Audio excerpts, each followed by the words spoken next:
Social media पर ई छइले बा फौजी तोहर लइका बनइले बा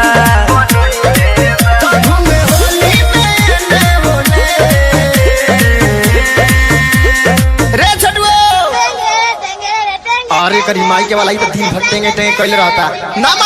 मन तो जब से भइल बा वायरल फौजी के लइका बोले ला खाली टेंगे टेंगे टेंगे टेंगे।